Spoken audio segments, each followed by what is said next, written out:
Sesaat lagi Anda akan mendengarkan program Renungan Sahabat Seperjalanan bersama Pendeta Wendy Pratama. Selamat mendengarkan.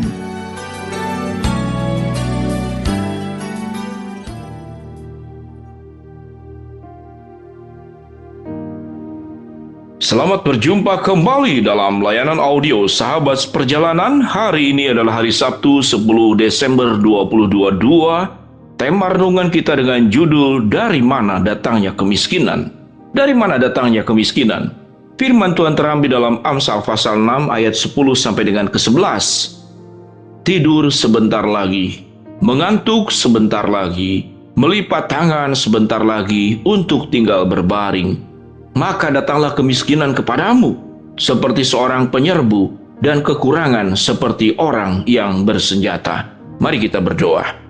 Bapa yang di dalam surga, di tengah kondisi krisis ekonomi, kesulitan finansial menjadi sebuah problem umum dan semua orang berjuang bagaimana untuk bisa mengatasi kemiskinan, dan kami mau belajar dari mana sesungguhnya datangnya kemiskinan. Dalam nama Tuhan Yesus kami berdoa, amin. Shalom sahabat seperjalanan adalah sebuah natur manusia, insting manusia yang paling primitif. Bagaimana hidup menjadi lebih baik? Salah satunya adalah bagaimana hidup punya sebuah kebebasan finansial atau minimal lepas daripada jerat kemiskinan. Sahabat Yudkinanti yang dikasih dalam nama Tuhan Yesus, kalau kita berbicara tentang jerat dan perangkap kemiskinan, berarti ada yang memasang perangkap, ada yang memasang jerat. Lalu waktu kita masuk dalam perangkap dan jerat kemiskinan tersebut, ada yang karena kita tidak sadari, karena kita tidak punya pengalaman, karena tidak menguasai kondisi lingkungan yang kita lewati, dan jerat kemiskinan itu juga ada yang dibuat oleh diri sendiri. Tetapi kalau dikatakan mana yang lebih banyak jerat kemiskinan yang dibuat oleh orang lain atau dibuat oleh diri sendiri, sesungguhnya dari diri sendiri. Kalau kita membaca dalam kitab Amsal pasal ke-6 yang kita baca tadi, ayat ke-10 sampai dengan 11, maka datanglah kemiskinan kepadamu seperti seorang penyerbu, dan kekurangan seperti orang yang bersenjata. Ini akibatnya. Penyebabnya apa? Pada ayat yang ke-10. Tidur sebentar lagi, mengantuk sebentar lagi, melipat tangan sebentar lagi, dan tinggal berbaring. Sahabat seperjalanan, berbicara tentang tidur adalah hak kita dan itu bentuk tanggung jawab. Tidur itu adalah bekerja. Dengan mencukupkan jam tidur dengan baik, waktu tidur dengan baik, maka kita akan meningkatkan kualitas kerja kita. Kita akan meningkatkan produktivitas hidup ini. Kalau kita kemudian sampai mengurangi jam tidur, malah itu adalah satu bentuk tidak bertanggung jawab. Dalam kondisi tertentu kita boleh mengurangi jam tidur, namun tatkala keadaan sudah dalam keadaan normal, maka jam tidur harus dikembalikan pada posisinya. Namun kalau kita melihat saudara-saudara, sahabat perjalanan yang dikasihi Tuhan, apa yang dikatakan firman Tuhan? Mengantuk sebentar lagi, tidur sebentar lagi, berputar-putar seperti pintu pada engselnya. Ini berbicara tentang sebuah sikap yang tidak peduli kepada diri sendiri. Kalau kita tahu dengan jelas bahwa jam tidur itu adalah malam ke pagi, maka dari pagi ke malam itu adalah bekerja, atau minimal pagi sampai ke sore. Jadi pada dasarnya kalau Tuhan sudah menciptakan ada malam, ada siang, itu artinya Tuhan sudah merancangkan kapan kita berkegiatan, kapan kita bekerja, kapan kita bertanggung jawab, kapan kita berkomitmen melakukan semuanya seperti demikian. Maka dengan demikian kita akan terhindar daripada kemiskinan. Lalu apa makna daripada tidur tersebut? Tidur itu bisa juga artinya terlena. Tidak dalam artian tidur secara fisik, tapi tertidur, ternina-bobokan. Oleh apa? Oleh berbagai macam godaan. Ada orang yang mengurangi tidur tapi berjudi. Ada orang yang mengurangi tidur tapi berbuat kejahatan. Ada orang yang mengurangi tidur tapi menipu. Maka kita sedang tertidur di dalam apa? Di dalam jebakan-jebakan dosa. Jadi pemahaman tidur bisa dua hal. Satu, memang kita adalah orang yang sangat suka tidur, kemudian melupakan tanggung jawab. Yang kedua, kita tertidur di dalam tipu muslihat, jerat oleh iblis. Kalau kita melihat bagaimana orang proses dihipnotis, itu kita terpaku menatap satu hal secara berlebihan, Lalu kemudian kita terhipnotis dan kita tertidur. Dengan demikian sahabat seperjalanan yang dikasihi Tuhan, melatih diri sebagai pribadi yang rajin adalah berkat buat kita sendiri, berkat buat keluarga sendiri. Dan itu adalah bagian daripada warisan yang kita bisa berikan. Kalau sahabat seperjalanan memberikan warisan harta, namun tidak diikuti oleh warisan ketekunan, warisan kerajinan, warisan tanggung jawab, warisan konsistensi kepada anak dan cucu kita, maka seberapa banyak pun yang kita berikan kepada keturunan kita, maka akan habis dalam sekejap.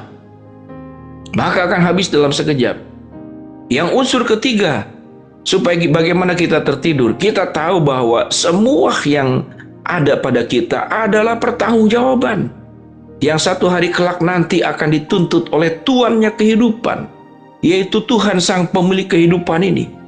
Kita harus melaporkan apa yang kita kerjakan. Kita harus melaporkan dan Tuhan akan mengaudit. Bagi sahabat perjalanan yang di dalam lingkup kerja bagian akunting, bagian hitung-menghitung, mungkin kita tidak pernah mendengar bahwa satu hari kelak nanti Tuhan akan mengaudit kehidupan kita. Akan dipertanyakan setiap detail waktu yang diberikan. Setiap kepercayaan yang diberikan oleh Allah kepada kita, seperti yang punya 1 talenta, 2 talenta, dan kemudian 5 talenta. Apakah dikerjakan atau tidak? Maka Tuhan akan mengaudit, dan setiap audit itu akan diminta pertanggungjawaban dari kita. Auditor kehidupan kita adalah Tuhan. Tidak ada 0, sekian rupiah dalam hidup kita yang tidak dihitung kalau itu urusannya dengan uang. Tapi tidak ada 0, sekian waktu kehidupan kita yang lepas daripada pengamatan Allah. Allah akan meminta pertanggungjawaban. Sahabat seperjalanan yang dikasihi Tuhan, mari kita baca kembali ayat yang ke-10 dan ke-11 dalam Amsal pasal ke-6. Tidur sebentar lagi, mengantuk sebentar lagi, melipat tangan sebentar lagi, dan untuk tinggal berbaring. Maka datanglah kemiskinan kepadamu seperti seorang penyerbu, dan kekurangan seperti orang bersenjata. Faktor lain adalah masalah prioritas. Salah satu yang menjadi penghambat adalah gadget, adalah handphone, adalah laptop, yang tidak hanya urusan anak-anak. Ini sudah merambat sampai kepada orang dewasa sekalipun, kepada orang tua sekalipun. Banyak rumah tangga membuat orang-orang itu terpesona, tertidur, terhisap, terhipnotis oleh apa? Oleh gadget. Lalu kita melupakan ada skala prioritas yang lain dalam hidup ini. Sahabat seperjalanan yang dikasihi Tuhan, mari kita belajar menjadi pribadi yang tidak tertidur oleh godaan, tidak tertidur oleh dosa, dan juga jangan banyak tidur dalam artian yang sesungguhnya, bentuk kemalasan fisik yang tidak mau bergerak.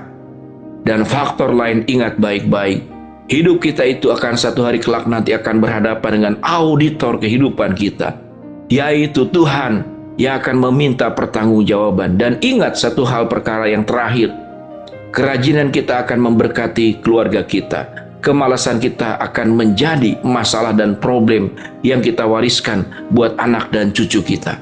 Mari menjadi pribadi yang rajin, pribadi yang berintegritas, pribadi yang bertanggung jawab, dan pribadi yang berhati-hati. Jangan sampai terhipnotis, jangan sampai tertipu, jangan sampai masuk perangkat godaan-godaan yang menyerumuskan kita jatuh dalam dosa. Sahabat Yud Kinanti, doa saya agar kita semua jangan sampai diserbu oleh kemiskinan. Mari kita berdoa. Bapa dalam surga, kami bersyukur untuk kebenaran firman Allah yang sudah kami pelajari, supaya kami lakukan dan kami hidupi. Hamba berdoa buat sahabat seperjalanan yang sedang sakit, Tuhan jamah sembuhkan. Sahabat seperjalanan yang sedang menghadapi masalah, Tuhan bukakan jalan. Sahabat seperjalanan yang sedang berdoa memohon sesuatu, Tuhan akan kabulkan sesuai dengan waktu, rencana, dan kehendak-Mu. Dalam nama Tuhan Yesus kami berdoa. Amin. Shalom sahabat seperjalanan, mari kita berjuang untuk jangan sampai masuk dalam perangkap kemiskinan. Shalom.